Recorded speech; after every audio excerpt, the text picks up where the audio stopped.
श्री शिवाय नमस्तुभ्यम। हर हर महादेव। आ गई हूँ मैं आप सभी के लिए एक नई वीडियो लेकर के। और जैसे कि आप वीडियो में देख पा रहे होंगे, मेरे हाथ में रुद्राक्ष है। सिंहौर रुद्राक्ष वितरण के लिए मतलब हमें रुद्राक्ष अभी कैसे मिल सकता है उसके लिए है। तो मैं उम्मीद करती हूँ आपको मेरी वीडियो पसंद आए। ये आवश्यक जानकारियाँ जो हमारे पास होनी चाहिए वह मैं आपके लिए लेकर के आई हूँ। उम्मीद करती हूँ आपको वीडियो थोड़े ना बहुत पसंद आए। अगर पसंद नहीं आती है तो आप लाइक ना करके डिसलाइक भी कर सकते हैं, और पसंद आए तो प्लीज़ लाइक कर दीजिएगा, शेयर कर दीजिएगा अपने फ्रेंडों के साथ, कि ये उनके लिए भी शायद कुछ ना कुछ काम की हो जाए। तो चलिए बात कर लेते हैं कि हमें भोपाल से आगे सीहोर कैसे पहुंचना है। तो जहाँ पर भी आप रहते हैं वहाँ से आप भोपाल के 2 स्टेशन पड़ते हैं जो सीहोर के पास होते हैं। आप वहाँ तक का टिकट कर सकते हैं, क्योंकि डायरेक्ट सीहोर के लिए ट्रेनें नहीं जाती हैं। आप कोई भी एक का चयन करके वहाँ पर आप रुक सकते हैं। उसके बाद आपको आपकी सुविधा अनुसार ट्रेन नहीं, बस, ऑटो रिक्शा, ओला, आपको सारी चीज़ें उपलब्ध हो जाएंगी। आप वहाँ से कोई भी चीज़ अपने हिसाब से ले कर सकते हैं। उसके बाद आप वहाँ से जाकर के सीधा पहुँचेंगे सीहोर। जब आप सीहोर पहुँचेंगे तो आप देखेंगे कि वहाँ पर तो दिवाली ही और हमेशा दिवाली मनती है। लोगों ने इस तरह से दुकानें लगा रखी हैं, सजा रखी हैं कि आपका मन नहीं करेगा वहाँ से आने का। किसी ने कुछ लगा के रखा है, किसी ने किसी का स्टॉल लगा के रखा है। छोटे छोटे बच्चे श्री शिवाय नमस्तुभ्यम मंत्र का जप करते रहते हैं। तो वह जो भाव होता है वह बहुत ही मतलब अद्भुत होता है, वो बताने लायक नहीं होता है। फिर जैसे ही आप वहाँ से निकलते हैं आपको एक मेन गेट मिलता है। आप उधर सीहोर जो मंदिर है, शिवालय है बाबा का, उसमें आप प्रवेश कर जाते हैं। अभी बाबा वहाँ पर स्थापित नहीं हुए हैं, लेकिन गुरुजी ने हमें कई बार बताया है बाबा अपनी अभी गर्भ गुफा में नहीं आए हैं, उनका स्थान अभी बन रहा है। लेकिन सीहोर का जो कंकर शंकर है वह ही शंकर है, उसको ही आप शंकर मान के पूजा आराधना कर सकते हैं। वहाँ पर एक गोल गुम्बद स्थान है जहाँ पर कुछ शिवलिंग रखी हुई हैं छोटी छोटी। आप अपने घर से अगर जल ले करके गई हो तो वहाँ पर आप समर्पित कर सकते हैं।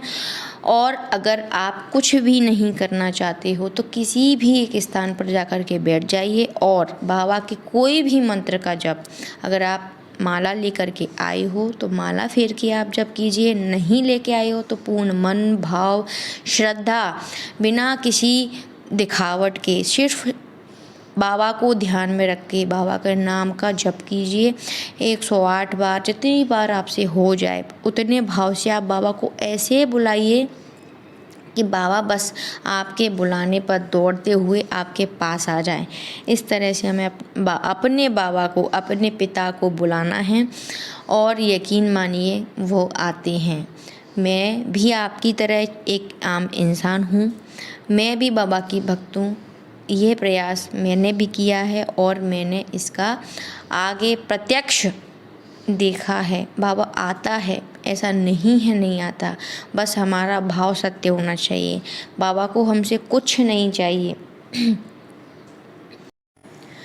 108 बार अगर आप मंत्र का जप करते हैं, ध्यान करते हैं, आपको रुद्राक्ष अगर मान लीजिए नहीं भी मिला, आप जिस भी भाव से वहाँ बैठे हैं ना, बाबा से बोल रहे हैं ना, आप सोचिए बाबा बिल्कुल आपके सामने बैठे हैं।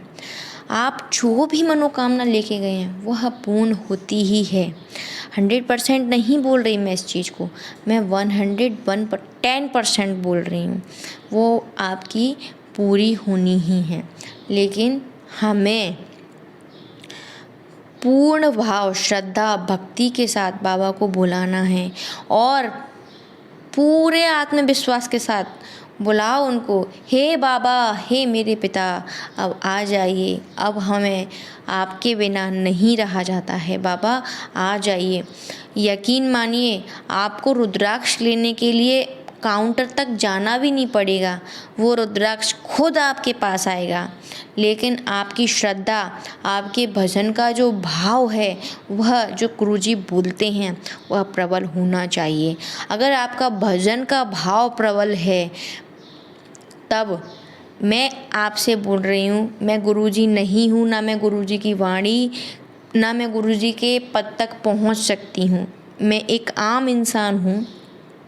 मैं आपसे बोल रही हूँ, रुद्राक्ष के लिए आपको वहाँ तक नहीं जाना पड़ेगा। और मैं ये कह रही हूँ कि वहाँ तक तो छोड़ो, आपको सीहोर तक भी नहीं जाना पड़ेगा। रुद्राक्ष खुद आपके घर आएगा। कब आता है, कैसे आता है, कहाँ से आता है, वो मुझे नहीं पता, ना मैं जानती हूँ ना आप जानते हो, लेकिन मेरा विश्वास कहता है वो आएगा। सिर्फ़ और सिर्फ आप अपने भजन का जो भक्ति है उसको बढ़ाइए। ठीक है, फिर आगे बात करते हैं। मैं उम्मीद करती हूँ कि आप सभी भी जो गुरुजी बोलते हैं मेरी तरह, और मेरी तरह आप सब भी होंगे और मुझसे ज़्यादा भक्ति भाव से करते होंगे आप। बाबा हमें दर्शन देने के लिए ज़रूर आएँ। फिर आगे हम बात कर लेते हैं रुद्राक्ष के लिए।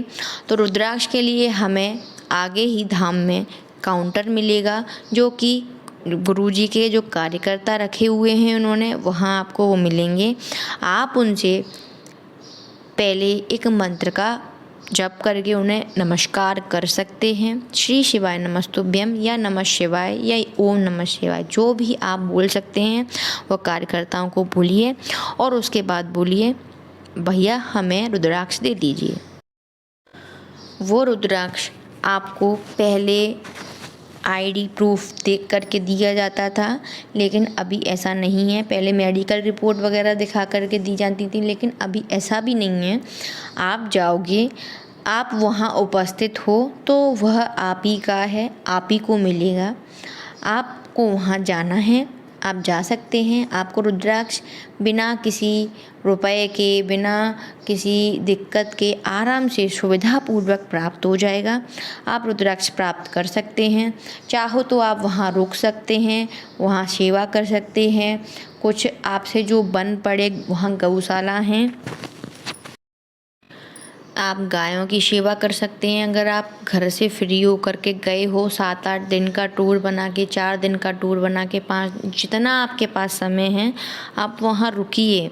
सिर्फ रुद्राक्ष के भाव से नहीं जाइए, आप वहाँ सेवा के भाव से जाइए, उसका एक अलग ही सुख होता है।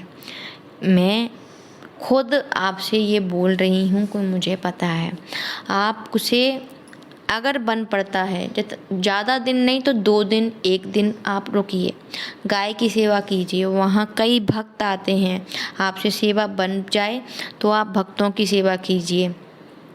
बहुत सारे काम होते हैं सेवा के लिए जो आप कर सकते हैं, लेकिन यह सब आपके ऊपर निर्भर करता है कि आप क्या करना चाहते हैं, कैसे करना चाहते हैं। मैं तो बहुत छोटी हूँ, मुझे कुछ नहीं आता है। मैं गुरुजी जो बताते हैं वो थोड़ा बहुत आपके साथ में शेयर करने की कोशिश करती हूँ।